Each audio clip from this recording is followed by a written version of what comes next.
Kannur enforcement squad പാനൂരിലും തലശ്ശേരിയിലും നടത്തിയ പരിശോധനയിൽ നിരോധിത പ്ലാസ്റ്റിക് ഉൽപ്പന്നങ്ങൾ പിടികൂടി. 1.5 കിൻവലിലധികം പ്ലാസ്റ്റിക് ഉൽപ്പന്നങ്ങൾ പിടികൂടിയതായി സ്ക്വാഡ് അറിയിച്ചു. വൻതോതിൽ പ്ലാസ്റ്റിക് ഉൽപ്പന്നങ്ങൾ വിൽപ്പന നടത്തുന്നതായ രഹസ്യവിവരത്തിന്റെ അടിസ്ഥാനത്തിലാണ് കണ്ണൂർ ജില്ലാ എൻഫോഴ്സ്മെന്റ് സ്ക്വാഡ് പാനൂർ, തലശ്ശേരി എന്നിവിടങ്ങളിൽ പരിശോധന നടത്തിയത്. 1.5 കിൻഡൽ നിരോധിത ഒറ്റത്തവണ പ്ലാസ്റ്റിക് വസ്തുക്കൾ കണ്ടെടുത്തതായി സ്ക്വാഡ് അറിയിച്ചു.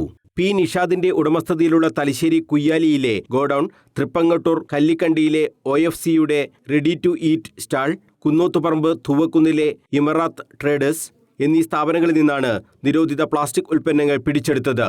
കല്ലിക്കണ്ടി OFC സ്റ്റാളിൽ പാർസൽ നൽകാൻ ഉപയോഗിച്ചിരുന്ന നിരോധിത ക്യാരി ബാഗുകൾ പരസ്യമായി പ്രദർശിപ്പിച്ച രീതിയിലാണ് ഉണ്ടായിരുന്നത്.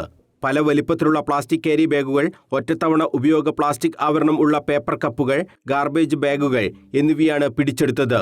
3 സ്ഥാപനങ്ങൾക്കും 10,000 രൂപ വീതം പിഴ ചുമത്തി.